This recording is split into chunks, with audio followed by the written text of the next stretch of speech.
नमस्कार. ठरलं तर मग या मालिकेच्या येणाऱ्या भागामध्ये जबरदस्त असा ट्विस्ट येणार आहे. तर इथे अर्जुन आता मधुभाऊंना बेलवरती सोडून घरी घेऊन येणार असतो. ते सुद्धा अगदी दिवाळीच्या दिवशी. तेव्हा इथे अर्जुन आता सायलीला खूप मोठा सरप्राईज देऊन तिला जो काही अर्जुनचा राग आलेला असतो, तो राग आता तिचा घालवण्याचा प्रयत्न करत असतो.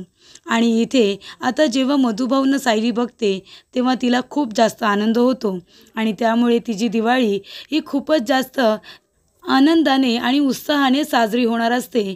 तर एका बाजूला अर्जुनमुळे आता मधुभाऊ बेलवरती घरी आलेले असतात आणि सायलीची दिवाळी खूपच जास्त आनंदी होते.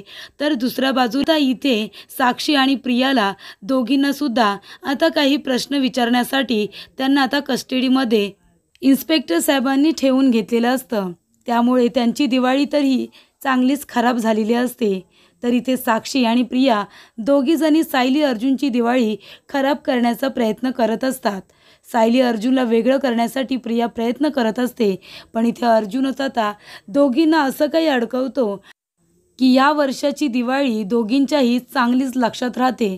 तर आता अर्जुन मधुभाऊंना कसं काय घरी घेऊन येतो आणि इथे सायलीला सरप्राईज देतो. तिची दिवाळी आनंदामध्ये साजरी व्हावी यासाठी कसे प्रयत्न करतो आणि प्रिया साक्षी यांना आता कस्टडीमध्ये प्रश्नांची उत्तरं देण्यासाठी कसं काय जावं लागतं, आजच्या भागामध्ये सविस्तरपणे आपण बघूया. तर इथे सायली अर्जुनला म्हणते की तुम्ही मधुभाऊंची केस मुद्दामून डिले केलीत. मला ही गोष्ट अजिबात आवडलेली नाही आहे. तुम्ही इतके वाईट असाल या गोष्टीचा मी कधी विचार केला नव्हता. तेव्हा सायली अर्जुनला असं बोलल्यानंतर अर्जुनला फार वाईट वाटतं. कारण त्याने तसं काहीही केलं नसतं.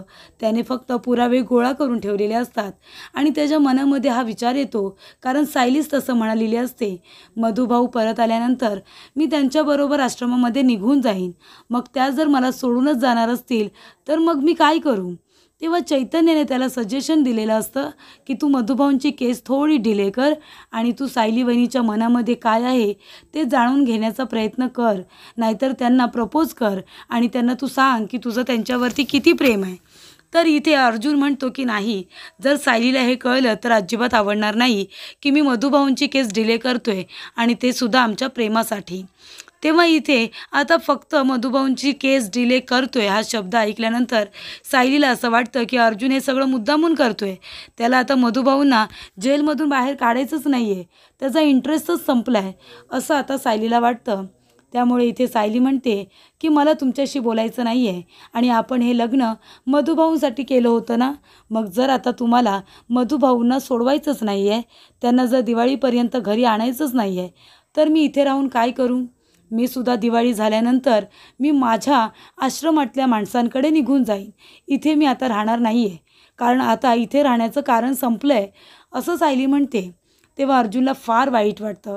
कारण अर्जुनने हे सगळं फक्त आणि फक्त सायलीसाठी करायचं ठरवलं होतं.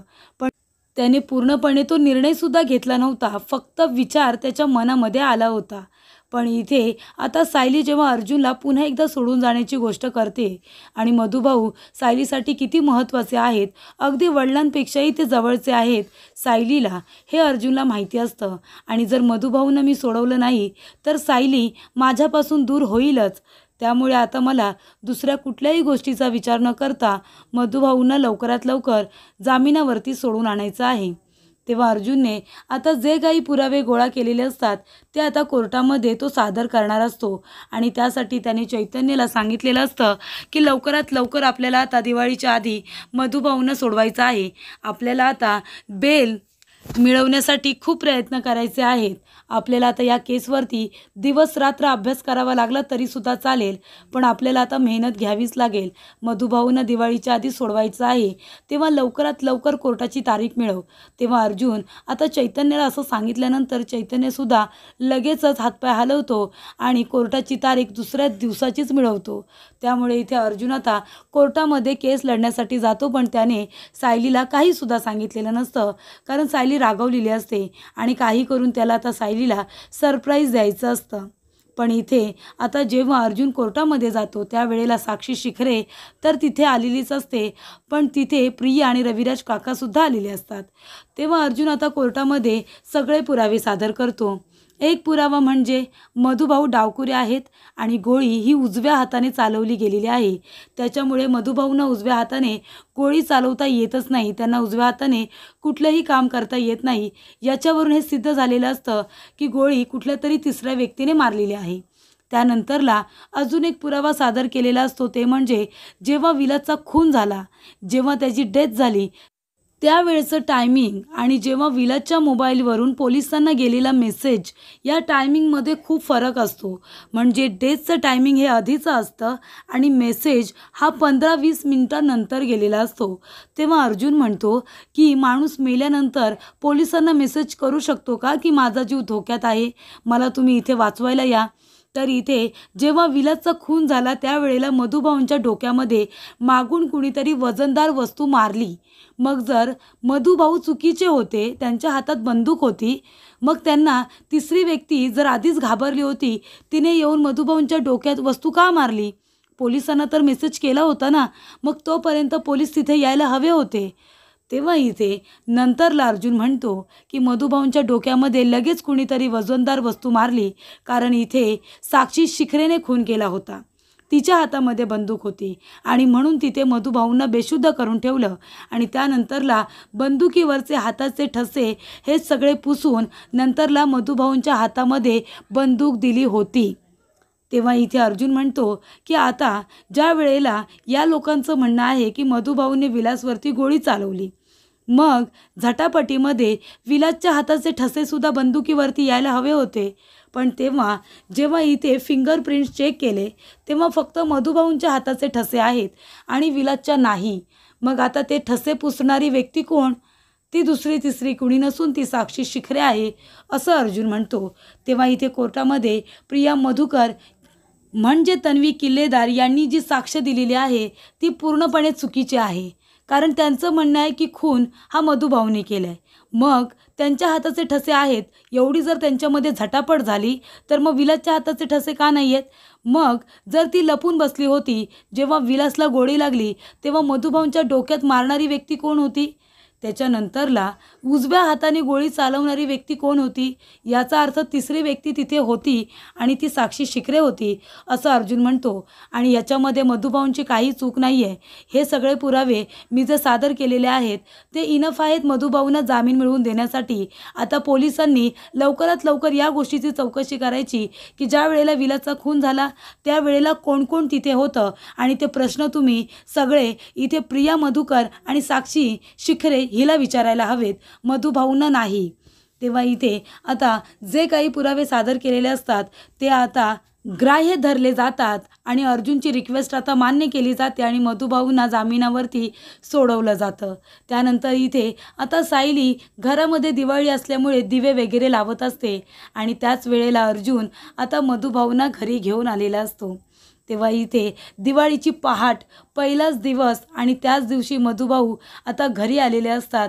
त्यामुळे इथे सायलीचा आनंद द्विगुणित झालेला असतो. इथे मधुभाऊ म्हणतात की साऊबाळा. तेव्हा सायली मागे वळून बघते तर काय, मधुभाऊ घरी आलेले असतात. सायली धावत पळत जाते, मधुभाऊंना मिठी मारते आणि म्हणते मधुभाऊ तुम्ही इथे? तेव्हा इथे आता मधुभाऊ म्हणतात की सायली बाळा, अगं जावई बापू मला बेलवरती सोडून घेऊन आलेत, मी आता इथेच राहणार आहे तुझ्याबरोबर. तेव्हा सायलीला खूप आनंद होतो.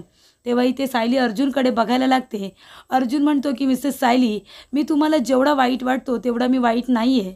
आणि तेव्हा सायलीला आपली चूक कळते आणि ती अर्जुनला मिठी मारते. तेव्हा इथे अर्जुनलासुद्धा खूप जास्त आनंद होतो, कारण सायलीने त्याला आता माफ केलेलं असतं. त्या दोघांमधले गैरसमज दूर झालेले असतात. ज्यासाठी एवढा अट्टहास केलेला असतो तो दिवस आलेला असतो. हे कॉन्ट्रॅक्ट मॅरेज मधुभाऊंना सोडवण्यासाठी सायलीने केलेलं असतं आणि फायनली मधुभाऊ जामिनावरती का होईना पण सुटलेले असतात. ते घरी परत आलेले असतात. सणासुदीच्या दिवशी मधुभाऊ सायली बरोबर असतात. त्यामुळे इथे सायलीला सगळ्यात मोठा दिवाळीचा आनंद दिलेला असतो अर्जुनने. पाडव्याचं गिफ्ट दिलेलं असतं. खऱ्या अर्थाने तिची दिवाळी अर्जुनने खास केलेली असते. तर इथे सायलीची दिवाळी आनंदी झालेली असते. मात्र साक्षी आणि प्रिया या दोघींची दिवाळी दुःखात गेलेली असते. कारण आता नेमकं त्यावेळेला काय झालं होतं हे त्या दोघींना पोलीस आता प्रश्न विचारणार असतात. त्यासाठी त्यांना आता कस्टडीमध्ये ठेवलेलं असतं की आता खरं खरं सांगा, त्या दिवशी नेमकं काय घडलं होतं. आणि आता त्या प्रश्नांची उत्तरं साक्षीला आणि प्रियाला द्यायची असतात. त्यामुळे इथे आता प्रिया आणि साक्षी दोघेही चांगलेच फसलेले असतात. तर इथे आता प्रिया तोंडावरती पडलेली असते रविराज काकांसमोर. ते विचारतात की तू कोर्टामध्ये जी साक्ष दिलेली आहेस ती खरी आहे की खोटी, ते मला खरं खरं सांग. तेव्हा इथे प्रिया तरीसुद्धा खोटं बोलत असते. पण रविराज काका म्हणतात की आता माझा तुझ्यावरती विश्वास नाही आहे, तू खरं बोलतेस की खोटं हे मला कळत नाही आहे. त्यामुळे इथे रविराज काकांचा प्रियावरचा विश्वास हा उडालेला असतो. त्यामुळे इथे अर्जुनने आता सायलीची दिवाळी ही खूपच जास्त छान केलेली असते. तर इथे साक्षी आणि प्रियाची दिवाळी ही खूपच जास्त आता वाईट करून ठेवलेली असते. त्यांना त्यांच्या गुन्ह्याची शिक्षा मिळालेली असते.